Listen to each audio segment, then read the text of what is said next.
Yung akala ng kabilang team, easy win kasi walang Luka at Lebron, nakalimutan ata nilang yung pangalan ng team nila, Sacktown. Career high kay Austin Reeves. Sasabihin ko sana mala vintage James Harden yung laruan kaso mala SGA. Pang 9 player si Reeves sa history na merong at least 50, 10, and 9. Siya naman ang pangatlong undrafted player na merong at least 50 points. Nakapagtala si Austin Reeves ng 51 points, 11 rebounds, 9 assists, 21 out of 22 free throws. Partida pa yan, hindi naglaro si Bronny. Nagbiro pa nga si Reeves na nang hinayang siya na akala niya triple-double na dahil sumabla yung tira ni Jake LaRavia. Alam ko napalpal to eh. Hindi naman kasi matatawag na tsamba yung 51 points ni Reeves dahil pangatlong beses na ni Reeves na umiscore ng malaki since Luka trade na hindi naglaro si Luka at si Lebron. Yung 45 points, 7 rebounds, 7 assists versus Indiana Pacers, 37 points, 8 rebounds at 13 assists versus Denver Nuggets. At yung pangatlo versus Sacramento. Sayang yung laro ni Westbrook, ang ganda pa naman off the bench. Kaya tumaas din ang value ngayon ni Reeves. Mula 30 million, pwede na sa 40 million. Umangat ng 2-1 record ng Lakers na meron silang back-to-back win. Pang dalawang games yung nilaro ni Austin Reeves versus Sacramento. Dalang total points ni Reeves versus Warriors at Minnesota, 51 points. Meron total si Reeves sa loob ng tatlong games na at least 100 points, 20 rebounds at 20 assists. Sa first 3 games yun. Ito pa yung ibang record na nakuha ni Reeves. Panglima siya sa Lakers history na nakascore ng 50 points kasama si Kobe, Shaq, Lebron at Anthony Davis. Nauna pa siyang mailista kay Luka. Kaya pala noong nakarang game, pinapahabol ni JJ Redick na maka 50 points. Nalagpasan naman niya si Joel Embiid na merong at least 50 points, 11 rebounds at 8 assists na may mataas na true shooting percentage. In short, pang All-Star at MVP yung ginawa ni Reeves kontra Sacramento.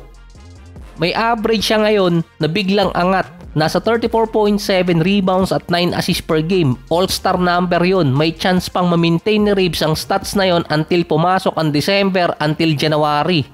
Ito yung time na pumipili ng All-Star at may chance pang mapataas yung value niya. Parang kay Van Fleet dati. Kaso nga lang, may hirapan si Austin Reeves dahil binago ni Commissioner ang rule or format ng All-Star. Team USA versus the world na ang maglalaban. Kaya mawawala ng chance si Reeves. Panira talaga ng trip. Buti nabuhayan din si DeAndre Ayton na meron 22 points at 15 rebounds at nasa isang block. Base naman kay Hachimura, motivated si Ayton dahil sa panalo nila kontra Minnesota noong nakaraang game. Kung gaano din kaganda yung performance ni Reeves, nasa 18 out of 43 ang Sacramento mula sa beyond the arc, 42% pa.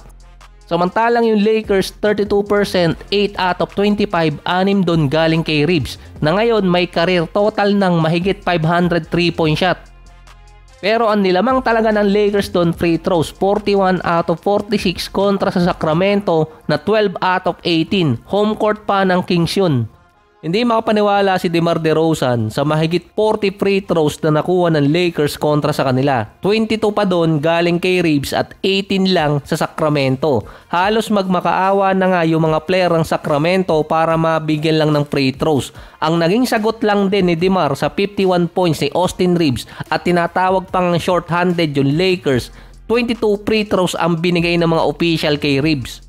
Wala mas magandang lalaki si Austin Reeves. Hindi naman diniretso ni DeMar pero dun din naman papunta na pinapabura ng mga official yung Lakers. Sa game stats kapag tinanggal or kaya ibaba sa kalahati yung free throws, lamang ng malaki yung Sacramento. Maganda yung nilaro nila, lamang sila ng 21 possession kontra Lakers.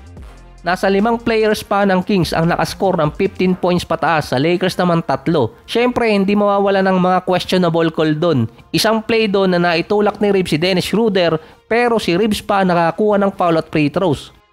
Si Austin Reeves lang din ang bumuhay sa Lakers noon dahil may nawalang isang player sa LA, si Gabe Vincent, dahil nagkaroon ng injury sa paa. Si Luka 1 linggo mawawala dahil sa injury sa kamay at sa paa na muntikan pang maging kanta. Si Lebron naman hindi pa alam kung kailan babalik.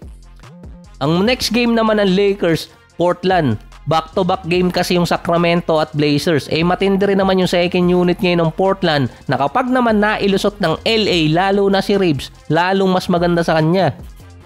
Kahit yung Clippers nahirapan din kontra sa Portland. Dati tinatambakan lang yun ng mga teams, ngayon hindi na Pinahihirapan talaga.